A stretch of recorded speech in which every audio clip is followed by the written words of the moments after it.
So, welcome everybody and welcome Sunny. Thank you, Soraya. Lovely to be here. I've been looking forward to this interview and at the same time have no idea what's going to unfold. So, we'll just see where we land with it.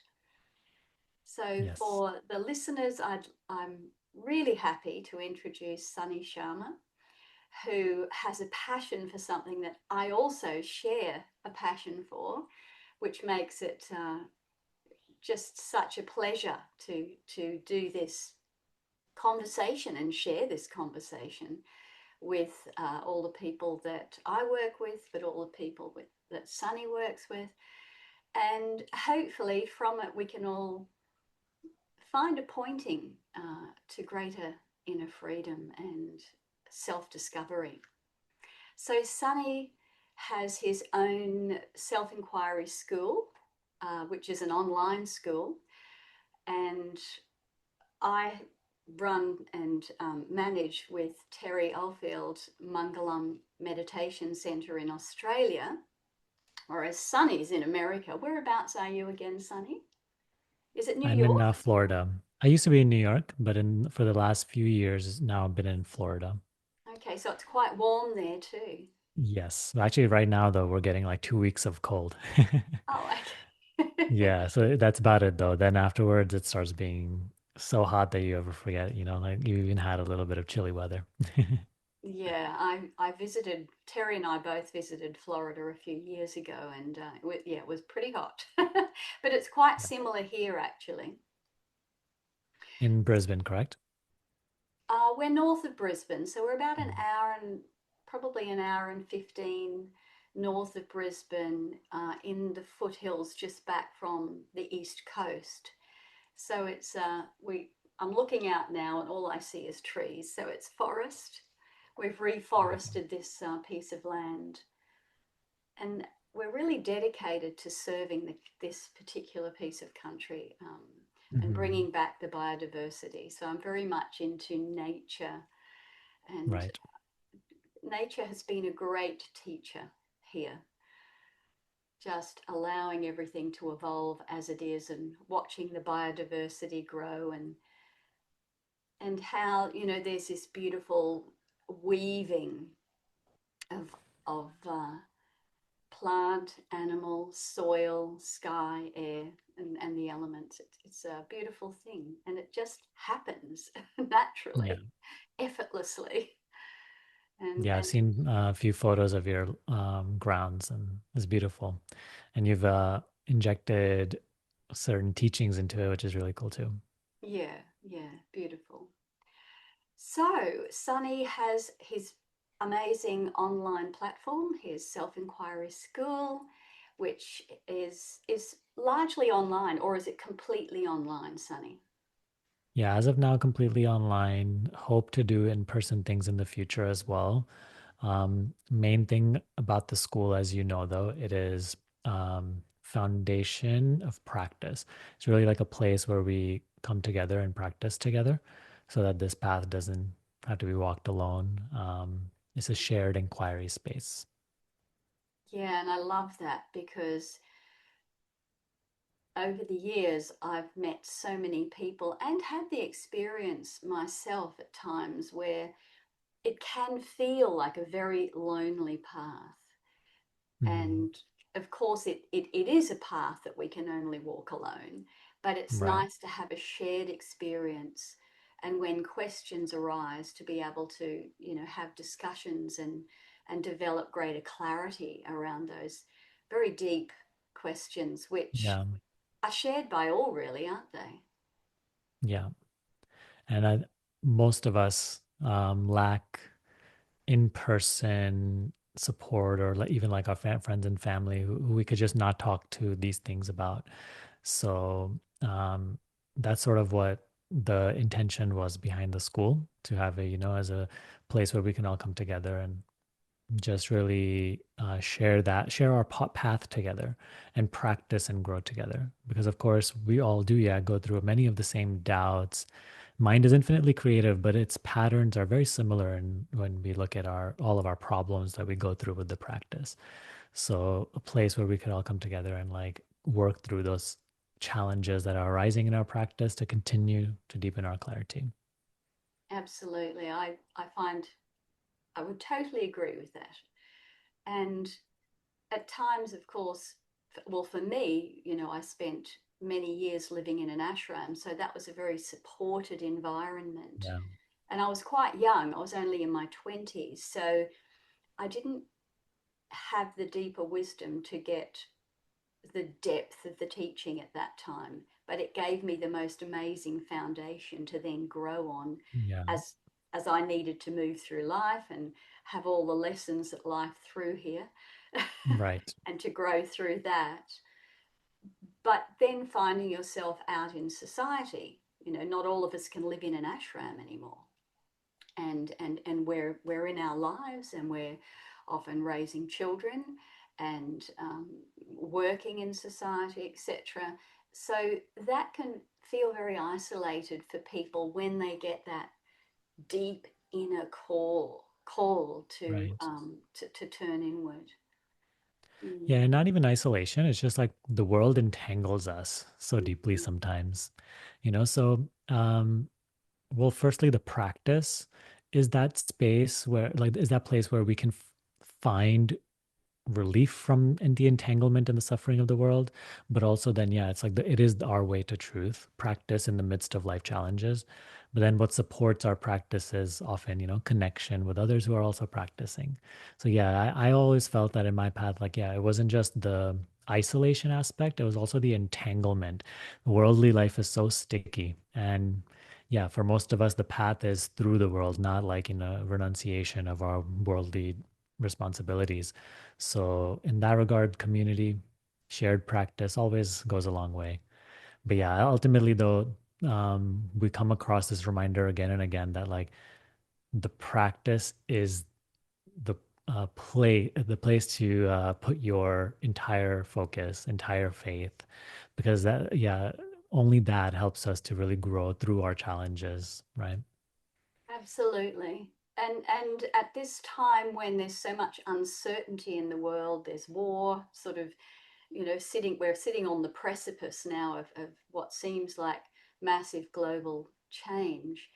And all of that is, as I just mentioned, it's all changeable. It's all something that there's absolutely no control over. It's got its own life. But yet when we turn the attention inward to the self, then that's the only place that's stable and permanent, where we can actually rest in peaceful presence. And one of the phrases, I know that you love this phrase as well, but it's such a beautiful phrase, and I thought I'd love to hear you speak to this, Sunny. That peace is the fragrance of truth. Hmm. Yeah. Yeah, it's a phrase I love, because that's how I always felt in my own practice. Like where when my focus becomes so outward and I'm lost in thoughts about the world, thoughts about me and my life, the further I go, I venture off into that conceptual direction of description, judgment, analysis, future projection, the more and more miserable I become. So And, true. yeah, it really is. That's the price we pay for conceptualizing experience, pain, suffering. I started to see that in practice. And the way I started to look at my inquiry meditation practice of turning inward is like I was approaching something unknown, yet it was something true because it's always here. And the more I turn in this direction, away from concept towards what is, you feel the peace of that, the stillness of that. So at one point, it's like we are a person seeking peace as an experience. And then this teaching really just puts that whole paradigm on its head and upside down. And now you start to see that the peace we seek is self, or the fragrance of self, right? They are not separated or two, it is one and the same. Uh, So like that's how I started to see it in my practice. That's why I really resonate with that phrase so much. Mm. And when I first came to this, I'll call it a path, even though we call it the pathless path. Mm. When I first, entered into spirituality, it was at a stage in my life where obviously I wasn't at peace, Right.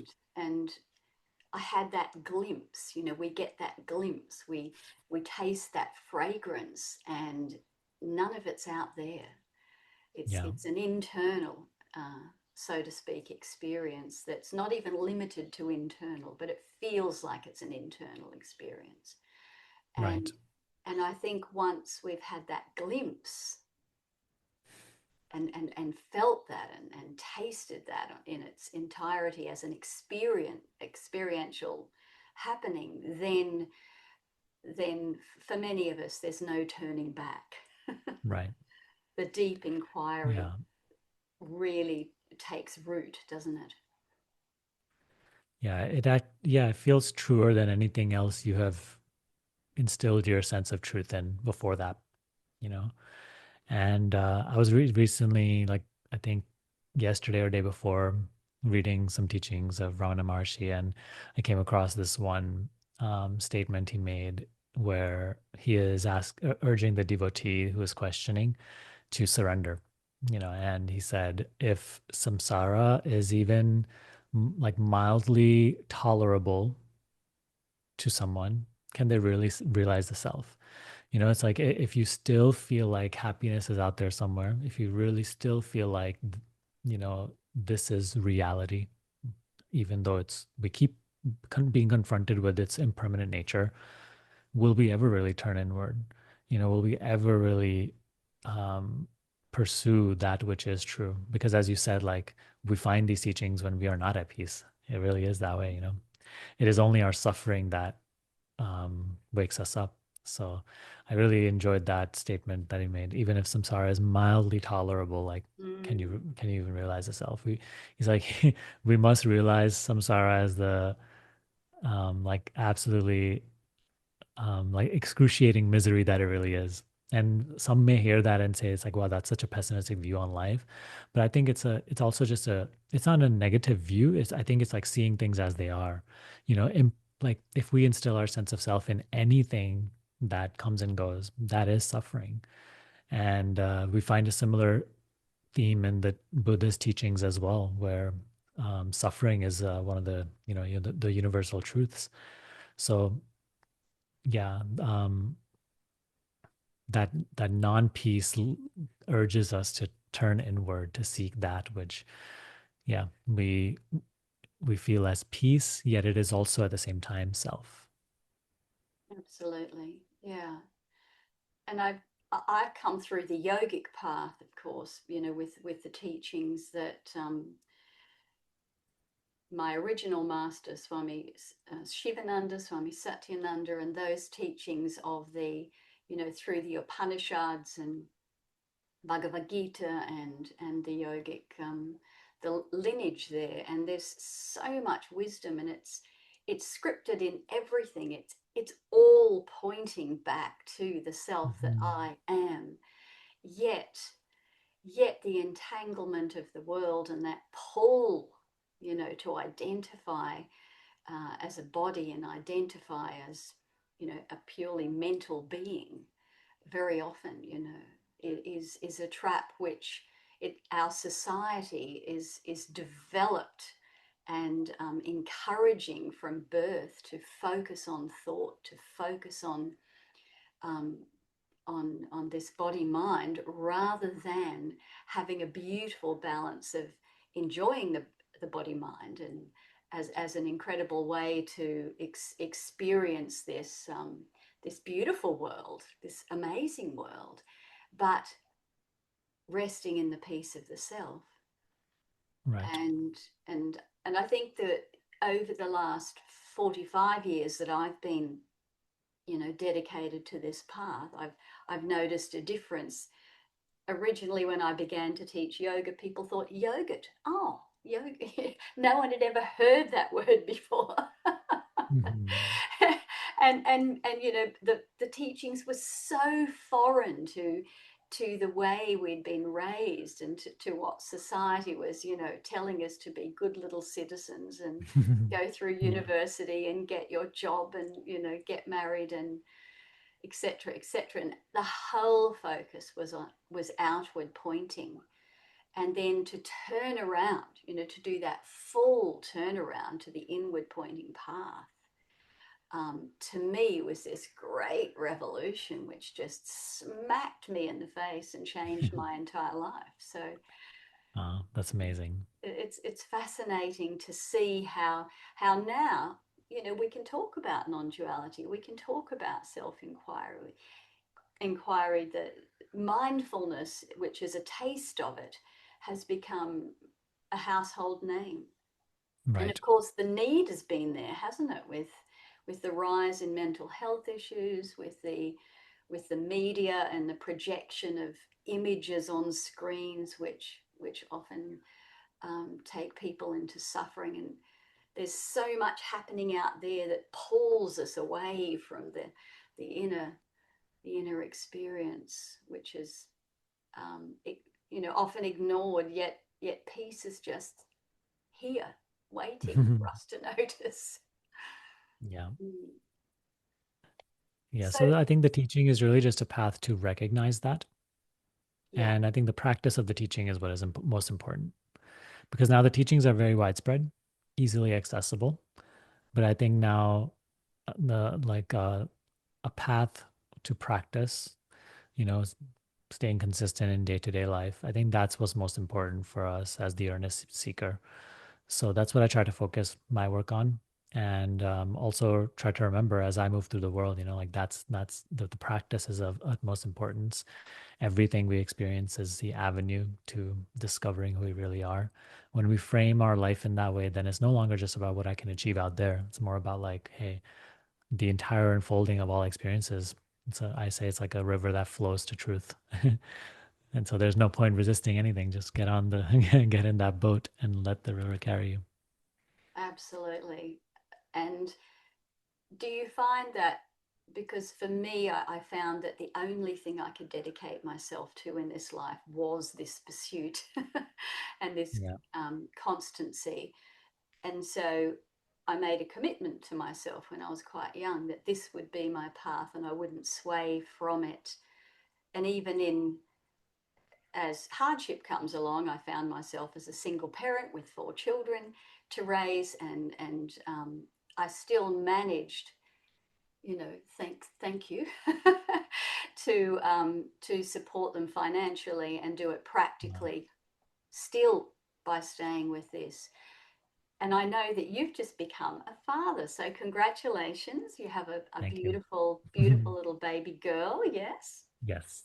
and Thank you. and you'll be facing that too now, you know, as raising a family, and also maintaining alongside that your commitment to your own inner path. So yeah, would you like to speak to that? Because I think many people sadly find that it's this or that. They don't realize that it's actually this, you know, that this Right. can all come together. It's one happening. It's not Yes. two happenings, it's one happening. Right. Yeah, absolutely. I also love to bridge personal and spiritual life, not as something separate, but personal life being the avenue for spiritual growth.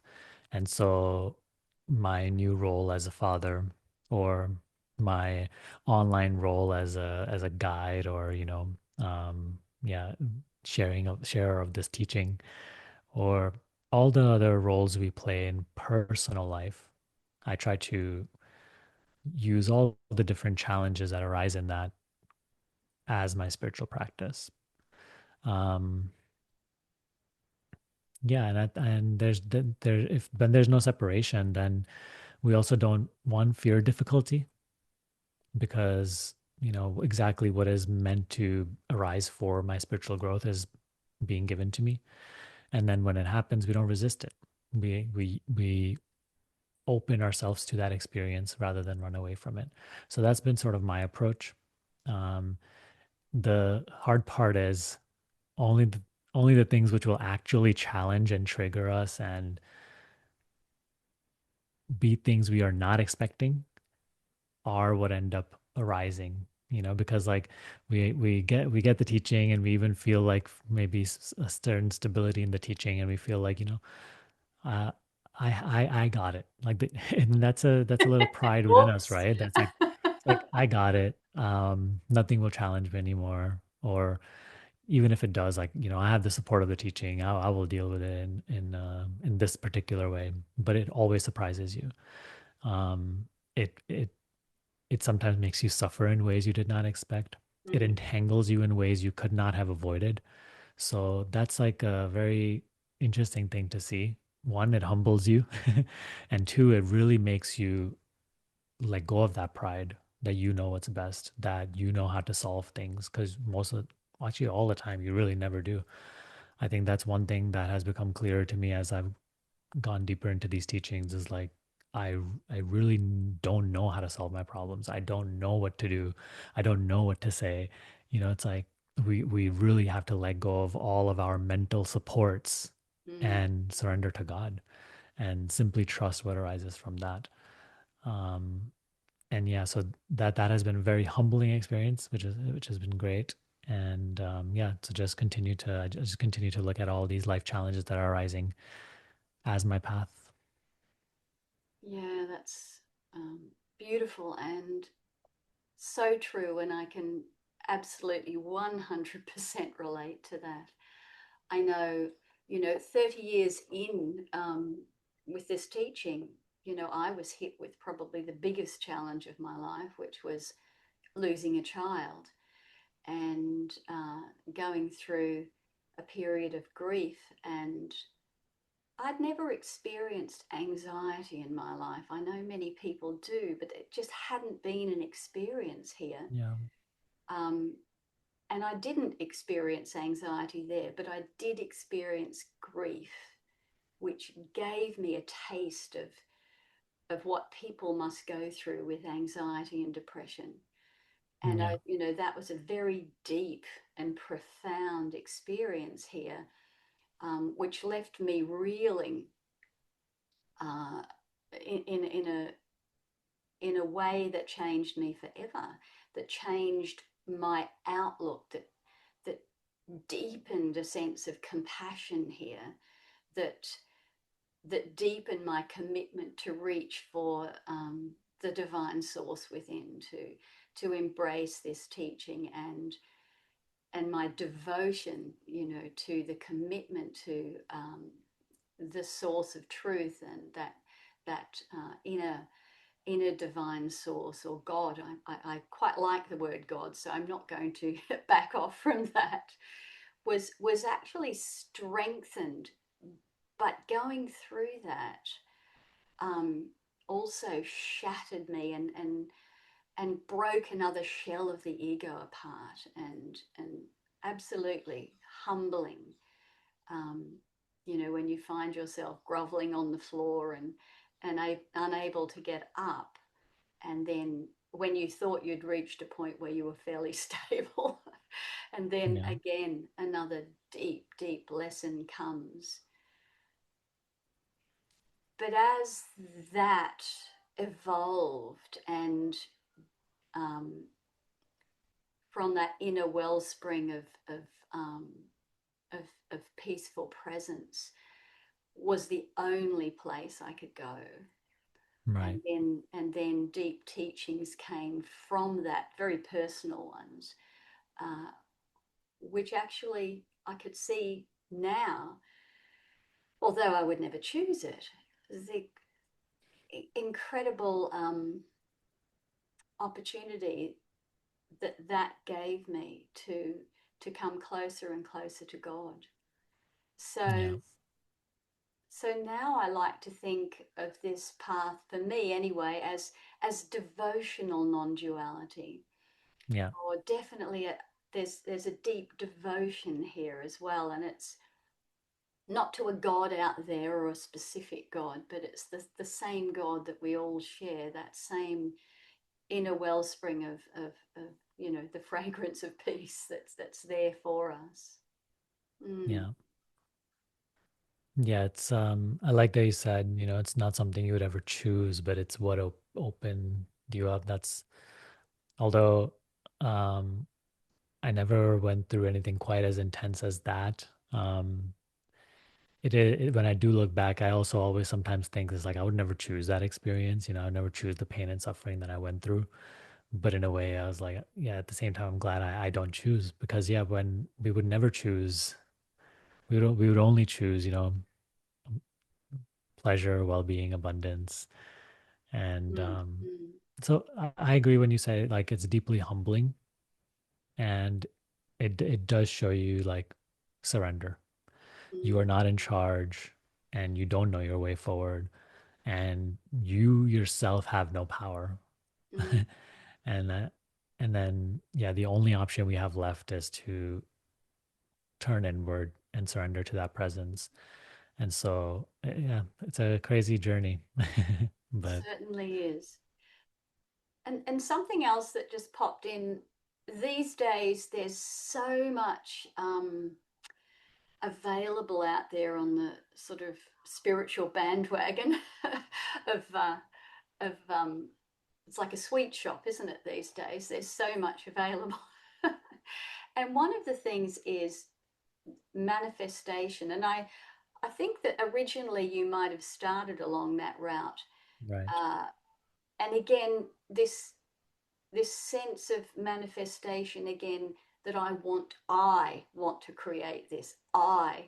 It's almost, yeah, I'd just like you to speak to that, because obviously there's some things here that don't sit right with me. And I feel sometimes it can be a sidetrack from the direct path, which is my commitment here and with my students. And I often Yeah, find that there's a lot of misconception around this, that's taking one away from the inner wellspring. So, would you like to speak to that, Sunny? sure. Yeah, that was sort of my background and like the early stages of my spiritual journey as well. Because in the beginning, it was all like, because I was coming from a physical illness, so it was all about like healing my body. And then as began to feel a little better, it all became about like, I can change my life. I can empower myself. I can do what I want, create the life that I want. And it was a very necessary phase for me to go through. I think of it as almost like going from very insecure to feeling very empowered, but then that, like, I'm very fortunate to have come across the teachings of self-inquiry, especially at a time where I was dissatisfied no matter what I was achieving or creating or experiencing. I felt dissatisfied. I felt afraid. I felt yeah, anxious about uncertainty. So that kept me curious always, that it's like, hey, even when I'm achieving the things that I always thought would make me happy and put me to rest, make me peaceful, I'm still restless. I'm still afraid. And so that's when self inquiry teachings came into my life and brought to light the one who is constantly craving, the one who is afraid, the one who is never satisfied, the one who is always suffering. So that it brought that to light. And so as I began practicing self-inquiry, I always tried to bridge both paths, right? Like I want to discover the truth of who I am. I want to go deeper into this, but I also would, that I'm attached to this thing that I want in the future or getting there, achieving that. So I always felt a conflict in that because, coming from such a strong background of like empowerment and law of attraction and whatnot, and then going into self-inquiry, which inevitably makes you face the themes of non-doership, Mm, surrender. yeah. It was very hard to reconcile. I Mm, tried very hard for very long actually to like make both work, but then I kept finding that as long as I'm like attached to something out there, it's not that I, like, it's a path of non-action, no, but as long as there is a deep attachment to anything of the world, anything of the future where I really believe, oh, this is my happiness, this is what's going to this is what I need, this is what Yeah. must happen and must not happen. I started to discover that was the root of my restlessness. That was the root of why I could not go deeper in self inquiry, Mm, right? Because it's like yeah. if our focus is the world, if our object of devotion and love is the world, then you cannot turn inward. The Yeah. mind will be always outward. Yeah. So at a certain point, I was lucky enough to come to in self inquiry where I recognized that these inner attachments have to be let go of. Yeah. The I have to become more and more empty of my plan for life and just the picture I have of what I hope life will look like. Like that whole mental template has to be emptied out. Where, yeah, like, of course, I have certain aspirations with the school and my marriage and my life and whatever. But it's like inwardly, you really cannot hold any attachment to any of those things Yeah. and instill a sense of happiness, stability, truthfulness in any of those things. All of that has to be emptied out for the mind to be more inward. Otherwise, I always found myself just ruminating over things about Yeah. the future or the past. So I tried hard to reconcile both paths of empowerment and self-inquiry, but I, at least as of now, have coming to the recognition that no, the path of self-inquiry is a path of surrender, not achievement. And ironically, what I started to also discover is that the path of our highest happiness is also the path of surrender, not achievement. Because previously we used to believe that, if I achieve that, I will be happy. Through surrender, although it's really fearful in the beginning, you could come to see that actually this is unconditional happiness now. And so that part's been beautiful. Yeah, that's yeah, perfect. And I would agree with everything you've just said actually. And it's interesting how we have to go through these different understandings until we find our sort of bottom line truth.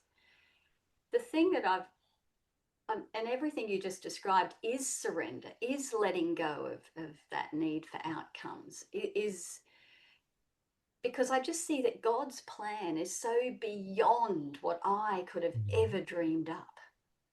You know, the things that have occurred in this life, I could never have imagined that they would have unfolded the way they did.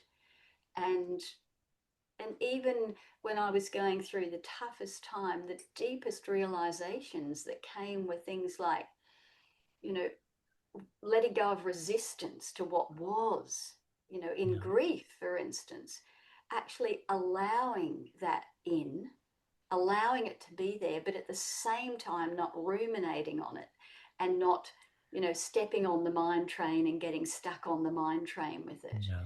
not, not indulging in the emotions of it, but allowing them, which was really difficult because, there is that pull to get just absolutely caught in that and stuck there. But to I let imagine with grief, it's probably especially difficult, probably the mm, most sticky. And I wonder if that became the foundation of the work that you do, like that period of grief that you went through. oh, so much so. Again, as you described, you started off with, with the self empowerment and then the manifestation, and you've slowly refined it Yeah, down to self inquiry.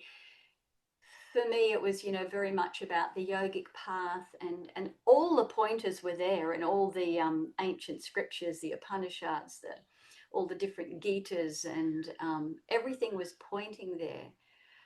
But until I had that complete experience of the annihilation of who I thought I was, yeah, um, I didn't see it as I see it now. The absolute focus was not there. However, yeah, that's a personal journey. And then how do you express that personal journey in what you're sharing with others? Because I think once we've tasted that freedom, you know, how could you not want to share that with others? Right, right. So for me, that's what drives me on. When you see the suffering in the world, and you also feel like, you know, there is an antidote for each of us to turn inward, to surrender, to seek that peace within, then how can we not share that? Um, but of Yes. course, if we're called to share that, we'll share that no matter what. And if we're not called to share that, perhaps our dharma, you know, lies in other ways. Yeah. But I yeah. think anybody's fortunate if this path of self-inquiry comes into their life. Um, and we are especially fortunate if it comes after the phase of empowerment, or after the phase of like a little while of really trying to achieve what you want, and maybe even achieving what you want. Because then, as I shared with you in that Ramana quote, where he's like, we must really come to see that there's no happiness in impermanence, that seeking anything in the world and establishing your sense of self in the world leads only to pain. So that when I see like self-inquiry coming into my life at a younger Mm. time, like that's what I feel like I still was like really outwardly seeking, and perhaps to some degree I still am, and it's still like maturing me. But like to any younger person watching this, I would say like, yeah, I think it's okay that it's, like our focus is more outward turn, Mm. but Mm. as long as we stay devoted to truth, if we keep turning inward, if we keep showing up for the practice, even our personal life journey of like pursuing outward interests, and um, it, even our deepest attachments, pursuing those, like then they even those the journey that unfolds from those is like it continues to mature us and ripen us for clearer seeing, deeper Oh, yes. exploration. Mm. Yeah, Absolutely. I mean, we're here to have a worldly experience, aren't we? We're here to experience this beautiful planet and everything. And you know, I love that idea that consciousness can't experience itself, so it's, you know, manifesting through these wonderful bodies and the 10,000 things to have an experience of this beautiful world. You know, that's another theory which is worth contemplating on at times. And it is a beautiful world, and we can enjoy all of this, but it's only when the attachment and expectation is there that it should be a certain way, and there's right. resistance to what is when things don't go, you know, in alignment with what perhaps the egoic self would like. That's when the suffering tends to happen. I Yeah, love this world. I love the nature and the people and the whole dance of life. It's a wonderful play, and we can enjoy it all, but so much more if we identify with the self. So, yeah. do you find, Sunny, that because your heritage is Indian, both your mother and father were they born in India or America, or Yeah, they were born in India. I was born in India as well. and did So that 100%. that upbringing influence you, you know, with the roots of you know, self-inquiry? Ramana, who's obviously influenced your teachings and mine profoundly, um, but having that Indian heritage, the language, and that in your DNA, do you feel like that's been a calling, a natural calling for you as well? Perhaps in subtle ways that maybe aren't even perceivable to me, but like, because in when I lived in India for 10 years. I was born and then I lived there for 10 years, then came to the States at age 10. So during the first 10 years, fairly religious family, celebrating all the holidays, doing temple, every week at least once. Mom doing all sorts of like rituals and prayers and things for like well-being and success and all that. So and also even watching like those shows on TV where it's like the other Ramayan or Mahabharat and all these different television shows that they've made portraying these stories. I always looked at that. I never really felt too drawn to that, and because there was no understanding, even behind my parents' worship, it was there wasn't that much understanding, and Mm, my questions about these things could never be answered. And so I also felt maybe even a little averse to it because despite all my mom's intense praying and all that stuff, I still saw like pain. I still saw struggle in my family. So we always like even had this running joke that my mom is always to the next guru or the next person that can help our family with their spiritual stuff, but like nothing ever works. So there was just a lack of understanding. But at least I was exposed to all those things, the religion of Hinduism.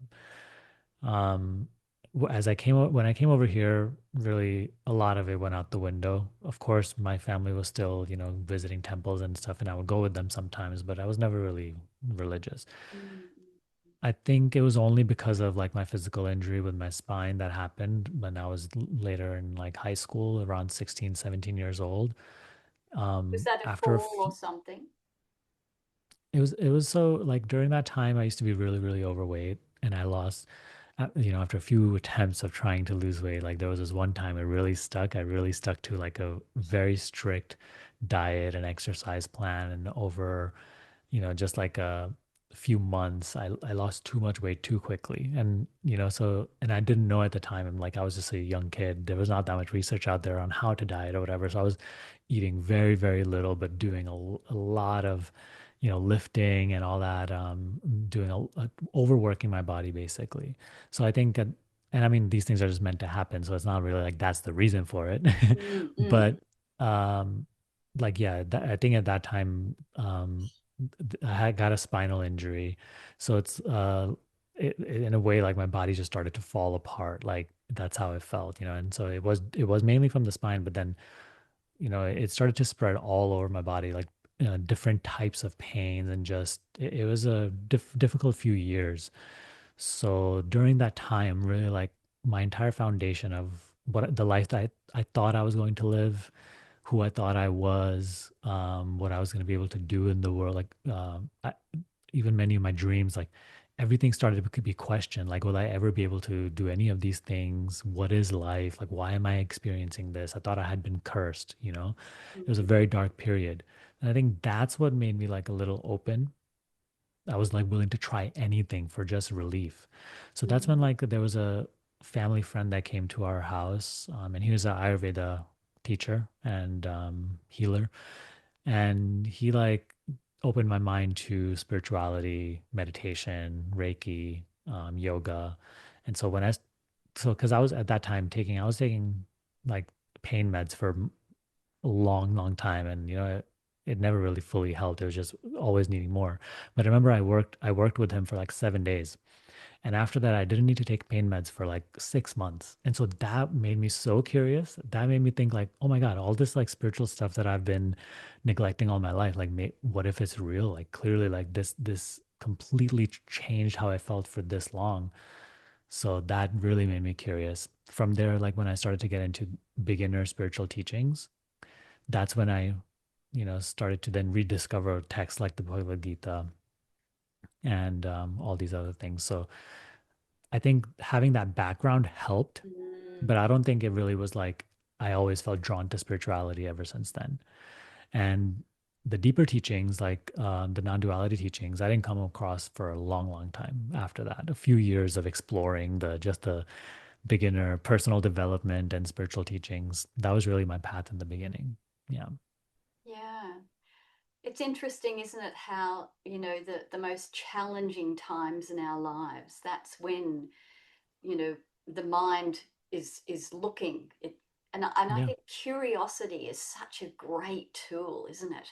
Keep remaining curious. And even now, I have a very curious mind as well. So I like to delve into different aspects and hear how different people approach their spirituality. And there's so many amazing stories, and often, very often, they include a period of suffering where the curious mind comes up, and it's Yeah, seeking. I find it every time. Yeah, Anytime I ask anybody about how their journey yeah. began, it's always suffering, you know?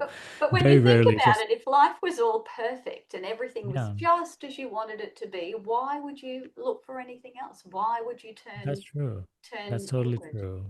And I Yeah, try to keep that in mind when a period of great suffering comes now. And because like we don't like to experience these things, but it's like we have to see that this is one way God keeps us sincere. God keeps mm, us humble and God keeps us from seeking or making a home in impermanence again. Because yeah, mm, like no matter how wise you become, right? It's like the moment sometimes like things become too pleasant, um, and there's no yeah. Sometimes we just get comfortable in just the day to day life. But yeah, like I think yeah, those lasting themes in our life, which they maybe like they're problematic themes that never fully get fixed. You know, so for some people it's like a relationship issue, or for some like for me it's always been like my health, right? Like it's like a lingering thing. Although I'm feeling better, much better now, but it's like still like the issue never fully getting solved. And it's like before I used to resist that, but now I'm like that's okay. You know, it's like it's okay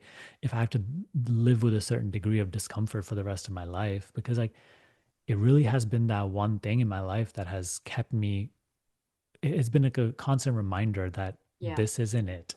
This is going to go one day. So yeah. stop wasting your time, you know, stop seeking only outward and keep turning inward. So Yeah. yeah, like all those problematic themes and all the future problems that are coming, I think if we can see with that frame of mind, then Mm. it's very, very beneficial. It keeps us simple in our journey.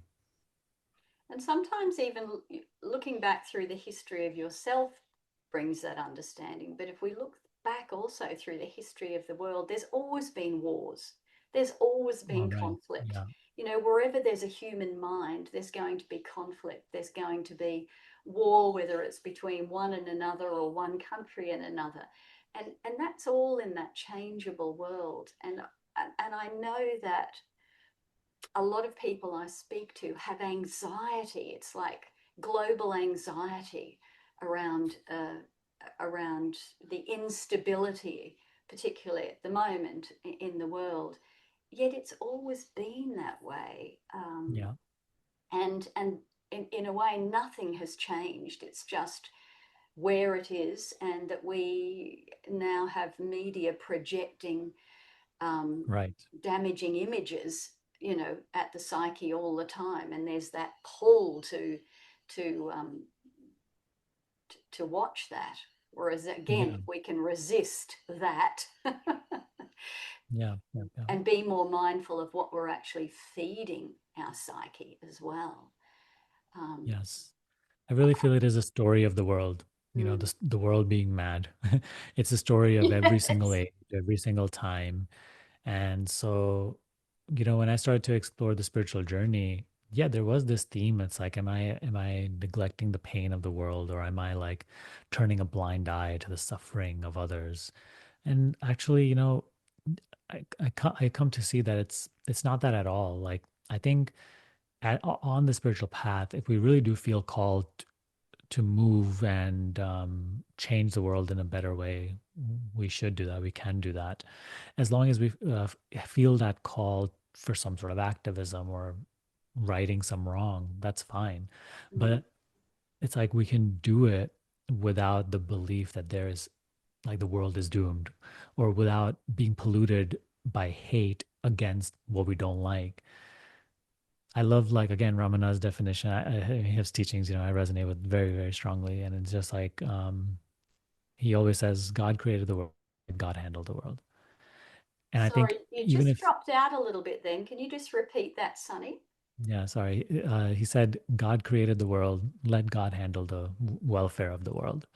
Very And good. I think that's and Yes. that doesn't mean that oh you don't do anything. It's just like even when while you're doing something to change the world, you can continue to feel even my actions are God taking care of the world, But right? Like everything is, yeah, and there's a refining point there, isn't there? That we are moved by that divine force. Right. We are animated by that divine force.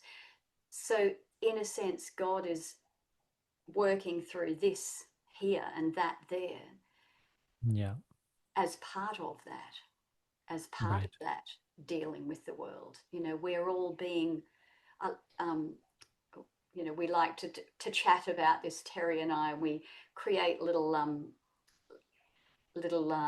ways of talking about it, and we say we are being lived, you know, Right. Right. and life is happening through here, but yet the ego wants to claim that, doesn't it? It's my life and I did this and I did that.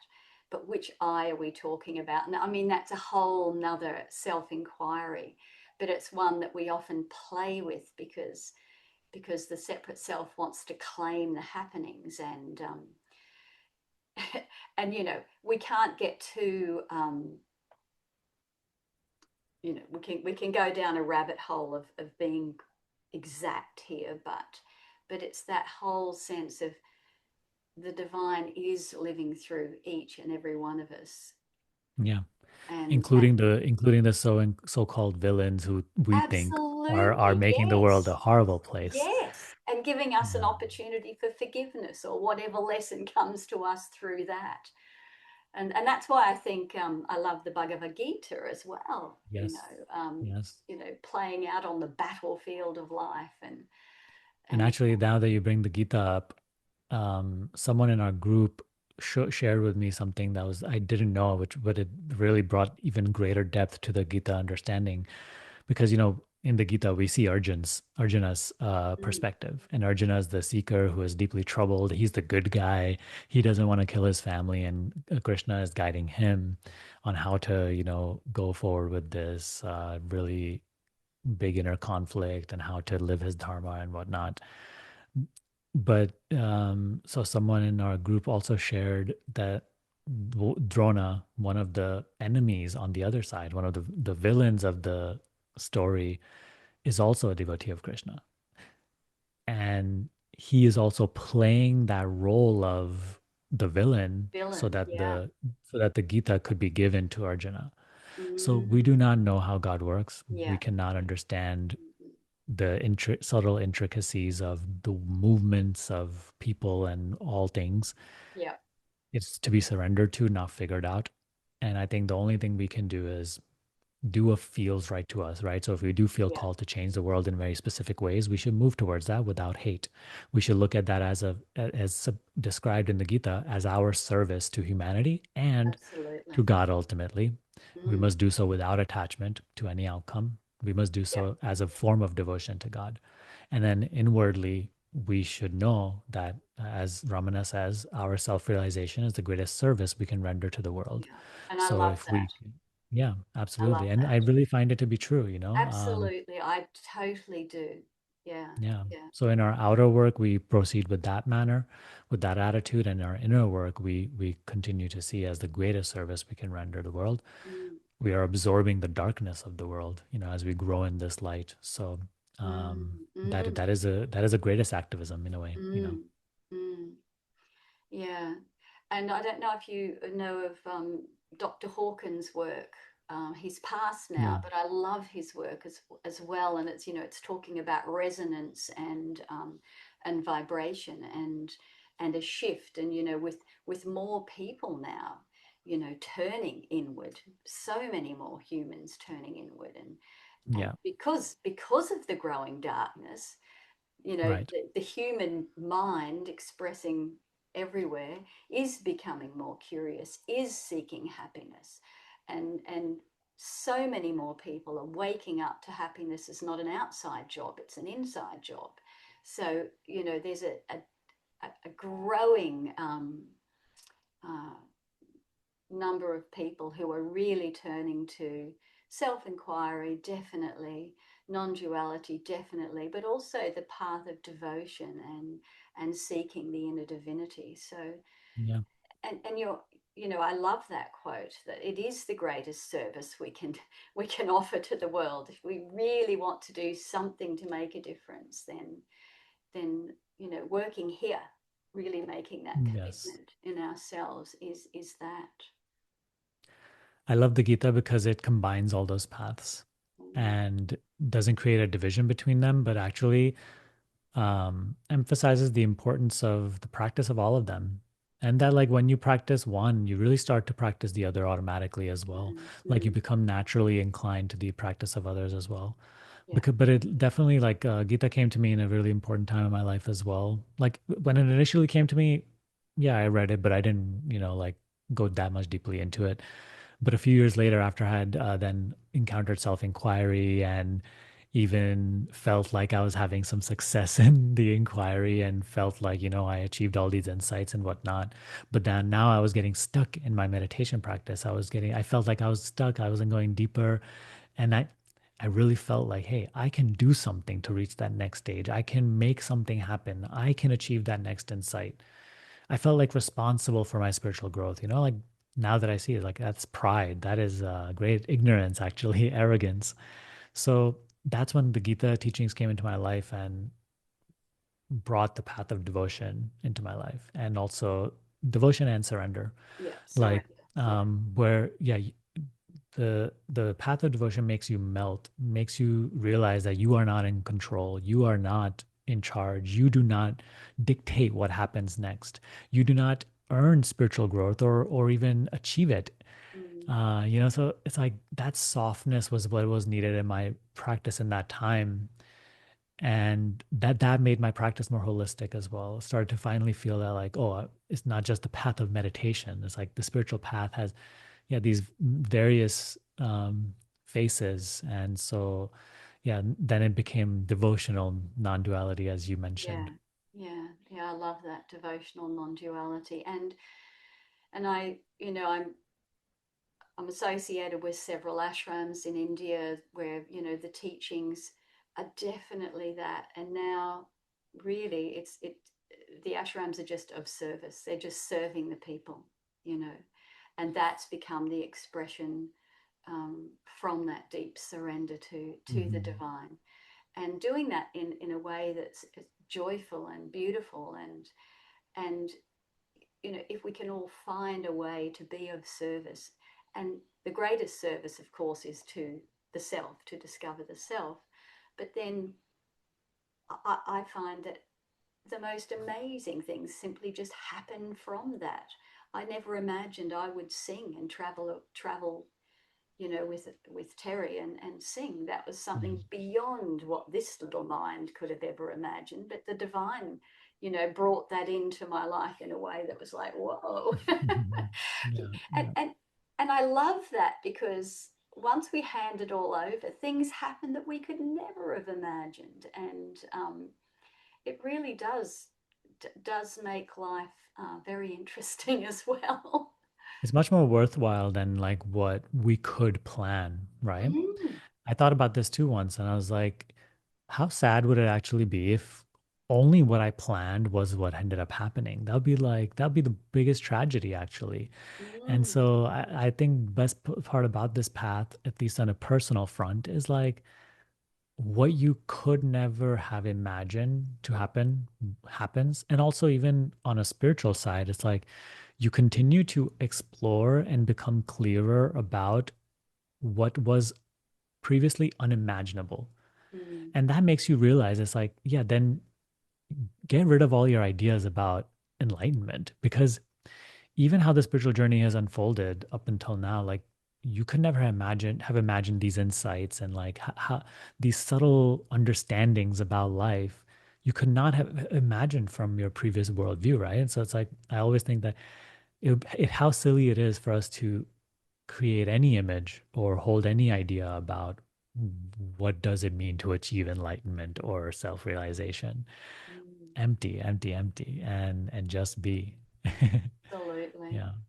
That's a beautiful place for us to end, actually, just dropping into being, which is, I actually, for my birthday a few years ago, or for Terry's birthday, I bought him a number plate which said flute. And then Terry said, well, why don't you buy yourself a number plate? What would you choose? And I went, oh, it's being. Oh, So my nice. number plate Very is cool. being. Oh, that's awesome. And it's in the end, it's just that, isn't it? I often look up here because I've got this beautiful picture. You probably know that classic picture of Ramana just above my just above my Hmm. computer, and Oh, amazing.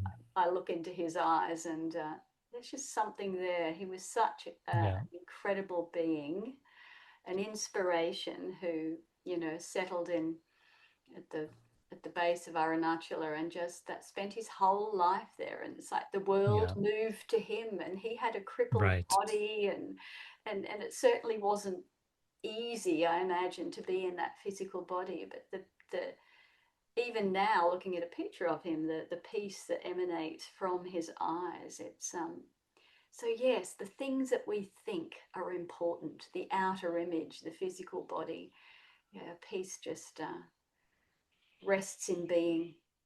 Yes, absolutely. The this path really comes down to just that, be as you are. And that's why that's the entirety of his teaching. And so infinitely simple. So sad that we have to talk so much about it, but there's joy in that too, you know.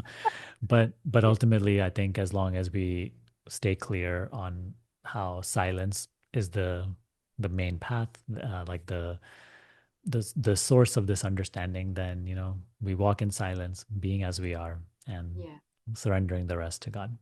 yeah.